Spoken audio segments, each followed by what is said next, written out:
Günaydın arkadaşlar. Kanalıma ve videoma hoş geldiniz. Bugün günlerden 29 Ekim Salı. Hepinizin Cumhuriyet Bayramı kutlu olsun arkadaşlar. Bugün kısa bir vlog başlatmak istiyorum. Çünkü akşama nöbete gideceğim. Ama beraber günümüze başlayalım. Bugün evimde kaldım.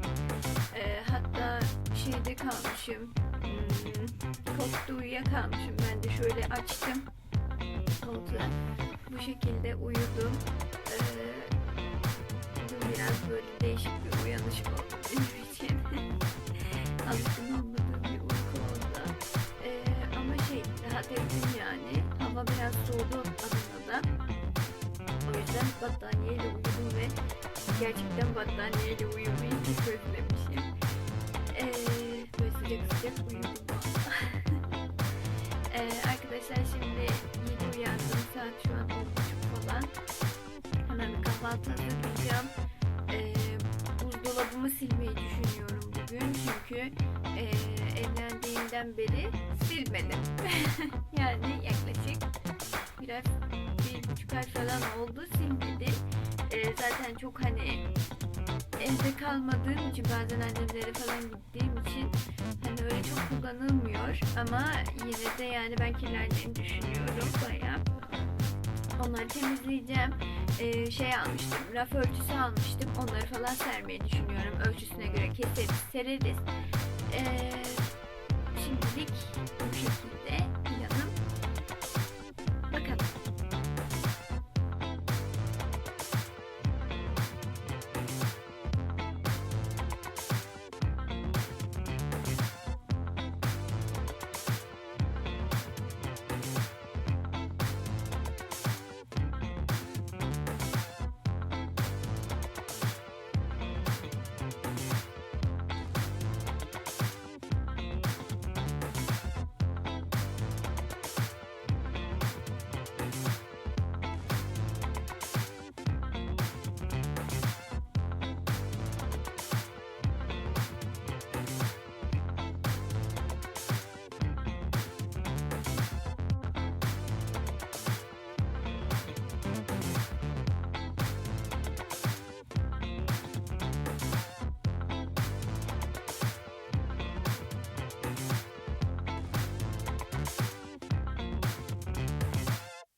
arkadaşlar, benim kahvaltım hazır.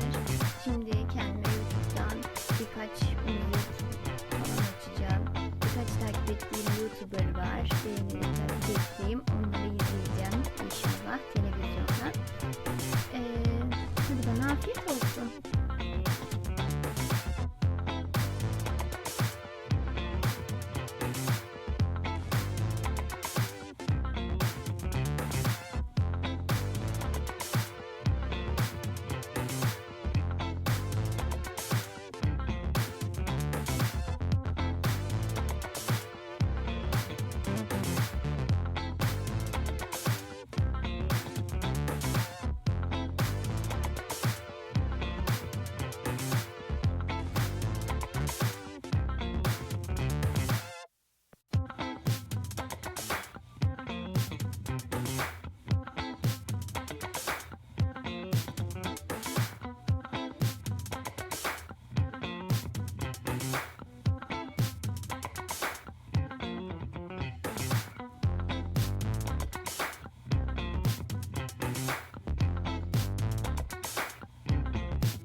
Merhaba arkadaşlar. Şimdi ben buzdolabını temizlemeye başladım. İç tarafını boşalttım. Yalnız şu raflarını çıkarmayı pek beceremedim. O yüzden bu şekilde silmeye karar verdim. Şöyle de kabıma biraz karbonat koydum. Şimdi üstüne sirke koyup temizlemeye başlayacağım. Sonra da duru suyla temizleyeceğim.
Evet arkadaşlar, sildim, duruladım. Daha sonra da böyle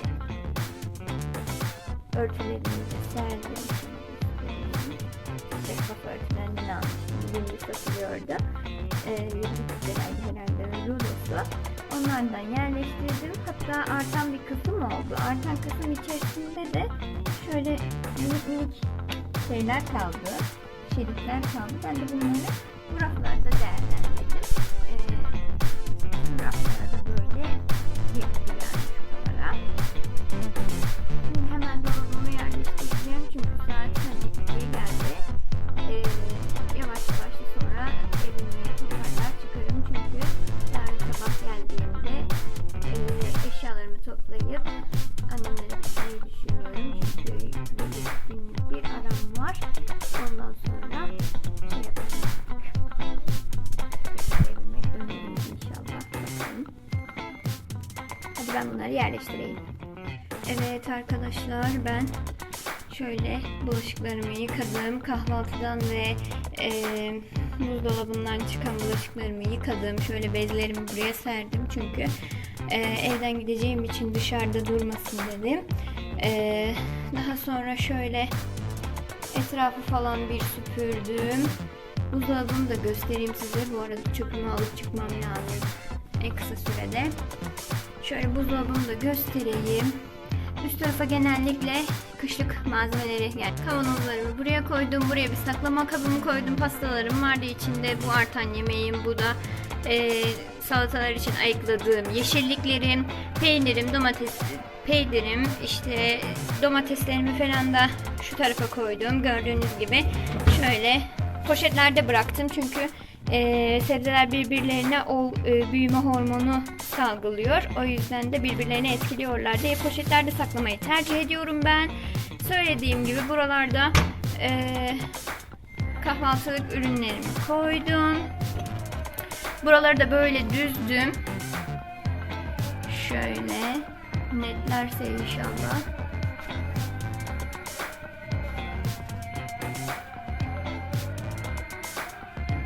Netlemiyor. Böyle düzdüm. Bunlar için düzenleyici aldıktan sonra inşallah daha düzgün bir dolabım olacak. Şimdi işe gideceğim ben birazdan. O yüzden hemen kapatıyorum. Görüşürüz.